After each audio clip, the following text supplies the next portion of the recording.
"We're waiting on that transfer," my mom left voicemail. "No more transfer," I replied. The next day I had 23 missing calls and 38 text messages.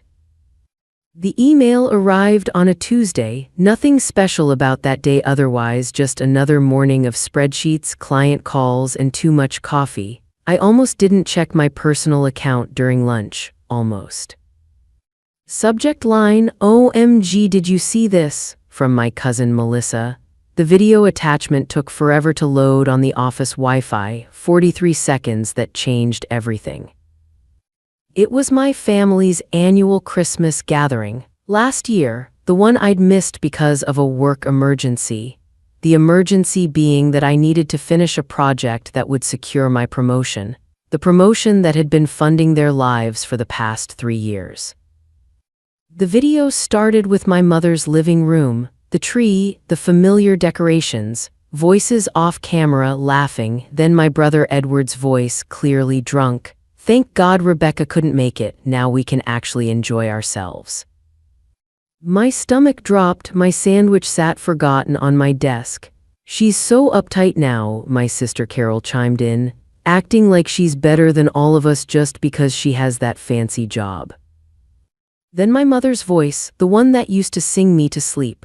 "Well, her fancy job is paying for this Christmas dinner so I can put up with her attitude." They laughed, all of them. The camera panned, presumably held by my cousin who'd sent the video. There they were, my entire family, drinks in hand, nodding in agreement. "The funny thing is," Edward continued, "she actually thinks we want to hear about her work, like any of us care about marketing strategies or whatever the hell she does." More laughter. "But we care about her paychecks," my father added, raising his glass. "To Rebecca, our personal ATM," they toasted, "to my face, to my generosity, to the fact that I was apparently nothing more than a bank account to them." The video ended abruptly. Melissa's message read, "OMG, I'm so sorry, I meant to send this to my therapist to show her what I've been dealing with in this family. Please call me." I didn't call, I couldn't speak. My hands trembled as I closed my laptop. 3 years of supporting them after Dad lost his job. 3 years of sending money for Carol's kids' school supplies. 3 years of covering Edward's rent when he was between jobs. 3 years of believing we were a family that stuck together through hard times. I made it to the bathroom before throwing up. The rest of the workday passed in a blur. I smiled at colleagues. I finished my presentation. I nodded at appropriate moments during meetings, but inside I was replaying those 43 seconds on loop. Our personal ATM, the drive home was dangerous. Tears kept blurring my vision. I had to pull over twice to breathe. By the time I reached my apartment, a strange calm had settled over me. The kind that comes after a storm has destroyed everything. There's nothing left to lose. I checked my phone, 5 missed calls from Melissa, 2 from my mother, probably their monthly request for money. It was the first of the month, after all. I set the phone down without returning any calls. Instead, I opened my banking app and looked at my transaction history. The regular transfers to my family members appeared like clockwork. Mom and Dad, $1,200 month for mortgage help. Edward, $800 month for temporary rent assistance. Going on 2 years now. Carol, $500 month for the kids' needs plus the emergency requests that came between, car repairs, medical bills, school trips. In total, I'd given them over $95,000 in the past 3 years. Money that could have gone toward my own dreams. The house I wanted to buy, the master's degree I'd put on hold, the vacation I hadn't taken in 4 years. I'd been living in a 1-bedroom apartment, eating ramen twice a week to maintain my family's lifestyle. My phone rang again. Mom, for the first time in my adult life, I didn't answer. Instead, I poured myself a glass of wine and made a decision. The ATM was closed, morning brought clarity, and 7 new voicemails. Rebecca, it's Mom, just checking in about this month's transfer. It hasn't come through yet. "Hey sis, Edward here, got a bit of a situation with my landlord, could use an extra 300 this month, call me back." "Rebecca, Mom again, is everything okay? We're waiting on that transfer. Dad's blood pressure medication needs to be refilled." Each message tightened the knot in my chest. Each one confirmed what the video had shown me, not one asked how I was doing. I got ready for work methodically. Shower, clothes, coffee, like a robot performing its programmed functions, but I didn't cry again. Something had hardened inside me overnight. At lunch, I emailed my bank and canceled all recurring transfers to my family members. The relief was immediate, like setting down a heavy backpack I'd been carrying for years. Then I texted my mother, "No transfer this month, need to take care of some personal financial matters." Her response came instantly, "What, Rebecca, your father needs his medication, this isn't funny." I turned my phone off and finished my workday. That night, the calls escalated. My father joined in, then Carol's, then Edward. By 9 p.m., I had 23 missed calls and 38 text messages. I read them all but responded to none. "How could you be so selfish? We're family. Dad could have a stroke without his medication. My landlord is threatening eviction." The guilt was suffocating. I almost caved, almost reached for my banking app to send the money. 3 years of conditioning had trained me well. But then I remembered the video, the laughter, the toast, our personal ATM. I turned my phone off again and slept better than I had in years. A week passed. I changed my phone number, created a new email address, went temporarily dark on social media. I needed space to think, to recalibrate my understanding of family, of love, of my own worth. The following Saturday, someone buzzed my apartment. I peered through the peephole to see Edward standing there looking disheveled. My heart raced, my palms sweated, but I opened the door. "What the hell, Rebecca?" He pushed past me into the apartment. "You changed your number? Mom is losing her mind with worry." I doubted that. I needed some space. "Space?" He looked incredulous. "You can't just cut off your family because you need space." My landlord gave me an eviction notice yesterday. No concern for me, no questions about why I might need space, just the eviction notice, the money problem. "I'm sorry to hear that," I said, and I was, despite everything. I didn't want my brother homeless. "Sorry doesn't pay my rent, Rebecca." He ran his hands through his hair, exasperated. "Look, whatever is going on with you, can you just send the money and then deal with your, whatever this is?" That's when I knew for certain I wasn't a sister to him. I was an ATM with inconvenient emotions. "I can't do that, Edward. Can't or won't." His face darkened. "Because from where I'm standing, you're just being selfish, after everything this family has done for you." A laugh escaped me, hollow. "What exactly has this family done for me, Edward? Raised you, support you, been there for you." He listed these like they were extraordinary acts of generosity rather than the baseline of what family should be. "And in return, I've given all of you nearly $100,000 over the past 3 years. My voice was steady. Money that wasn't loaned but given, money I worked 60-hour weeks to earn. He had the decency to look uncomfortable, but only briefly. "We needed it. You didn't. You don't know what I need, Edward. None of you ever asked." He scoffed. "What, are your feelings hurt because we don't fawn over your fancy job? Grow up, Rebecca." That's when I told him about the video, watched his face change as I described exactly what I'd seen, what I'd heard. He tried to backpedal. "We were just joking around, you know how family is after a few drinks." "No, I don't know," I said, because apparently my understanding of family was completely wrong. I asked him to leave. Surprisingly, he did, but not before telling me I was making a huge mistake, that I'd regret turning my back on family. Maybe he was right, but as I closed the door behind him, I felt something unexpected, relief, like I could finally breathe again. The next day, I received an email from my mother. The subject line, "We need to talk." The message was brief, Rebecca, whatever you think you know, you're misunderstanding. We're your family. We love you. Please call me so we can sort this out. No acknowledgement of the video, no apology, just gaslighting and emotional manipulation. I didn't respond. 3 days later, a more desperate email arrived. Your father had to borrow money from his brother for his medication. Is that what you wanted, to humiliate us, to make your father beg? The guilt stabbed at me. I'd never wanted to hurt them, only to stop letting them hurt me. I wrote back a single line: Dad has a pension and Social Security. His medication costs $43 per month with his Medicare coverage. I knew this because I'd previously researched it when I started helping with their finances. They had income, not abundant but enough to cover necessities without my help. What they didn't have was enough to maintain the lifestyle they'd grown accustomed to, the lifestyle my money had been funding. My mother didn't respond to that email. A month passed. The silence from my family was both painful and peaceful. I missed them, or rather, I missed who I thought they were. I missed belonging, having people who knew my history, who shared my blood.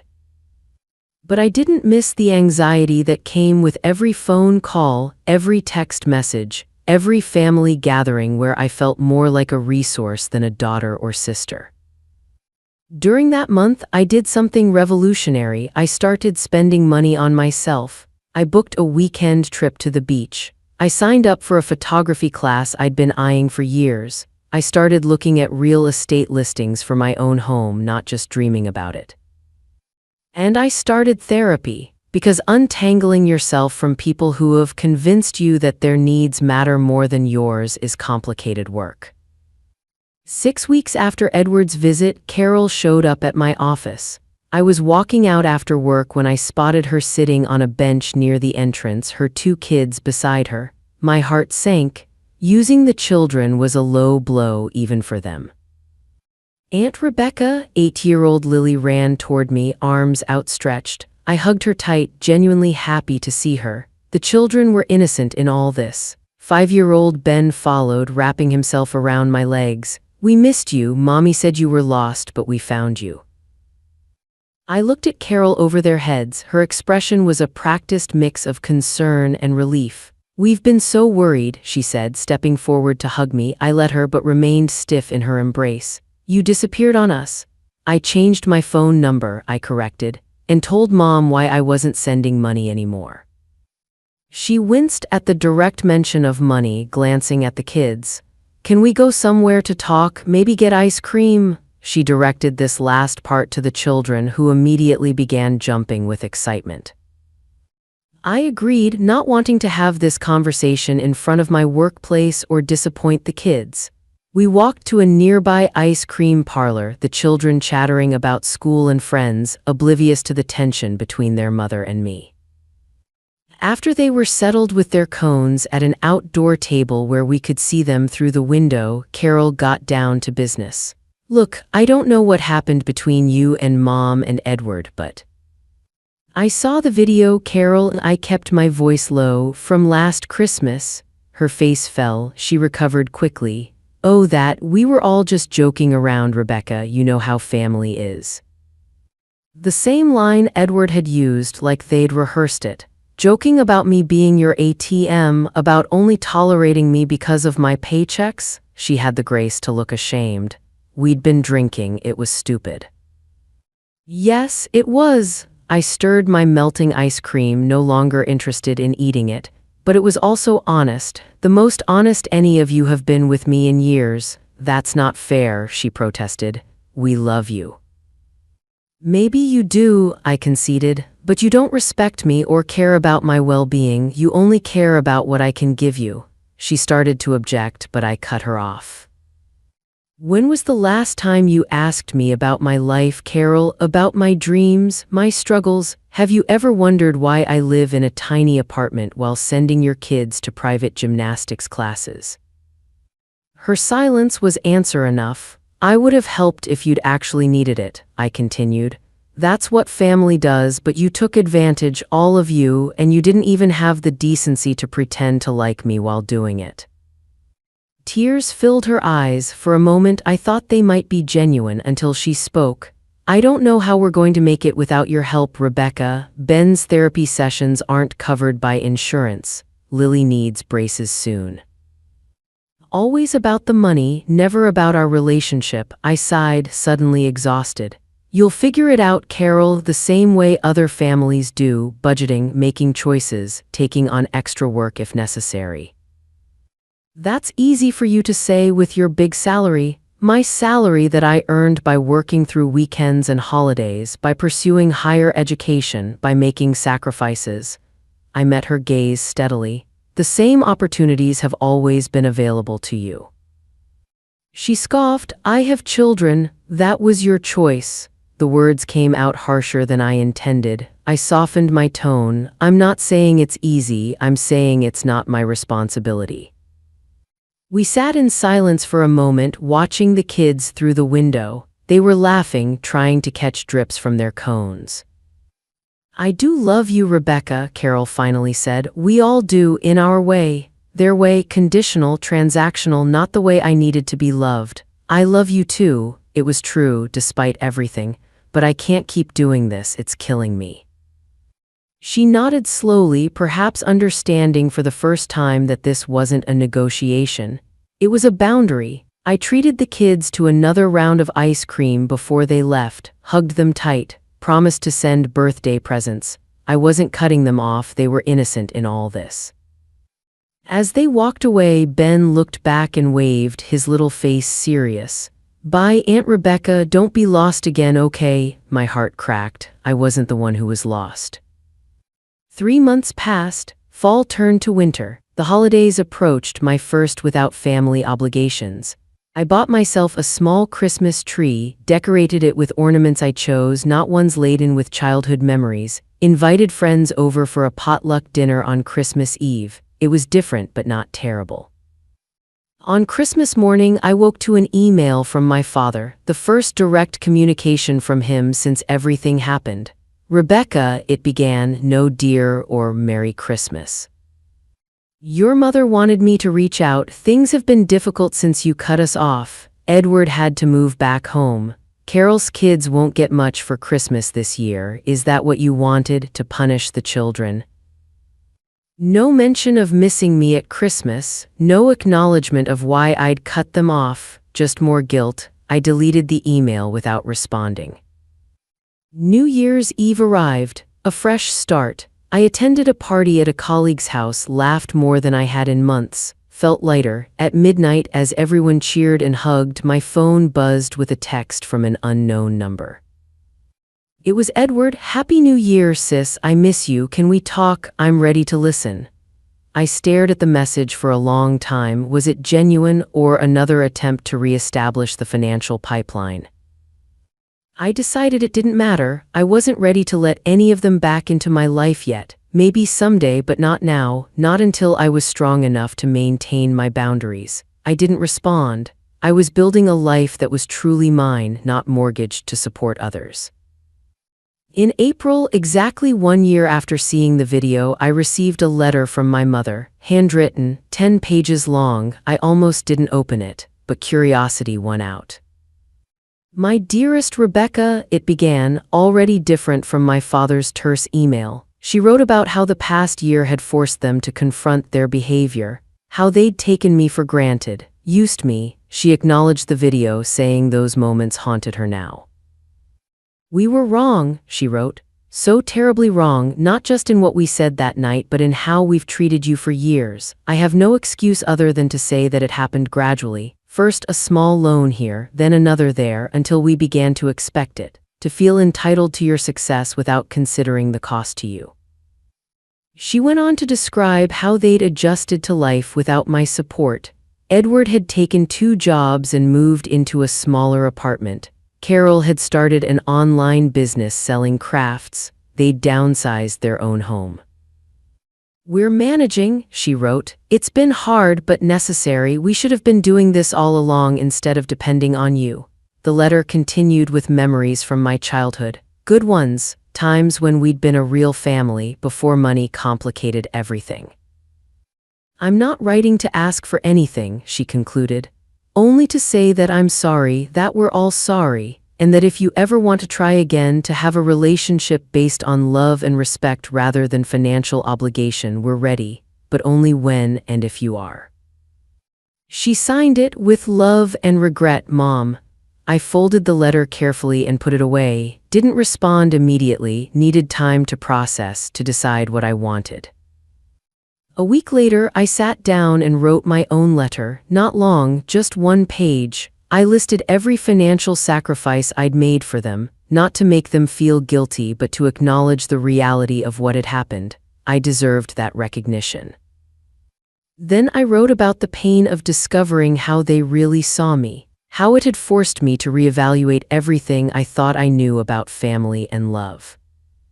I don't know if we can rebuild, I concluded, but if we try, it needs to be different. I am not your ATM, I'm your daughter, your sister, a person with my own needs and dreams. If you can see me, really see me, perhaps we can start again. Slowly. I mailed the letter the next day. Then I took my dog for a long walk in my new neighborhood, breathing in the scent of spring flowers, feeling the warmth of sunshine on my face. Whatever happened with my family, I was going to be okay. I'd learned the most valuable lesson: the price of being loved shouldn't be the sacrifice of your own well-being. Some relationships cost too much, and I was finally brave enough to close the account.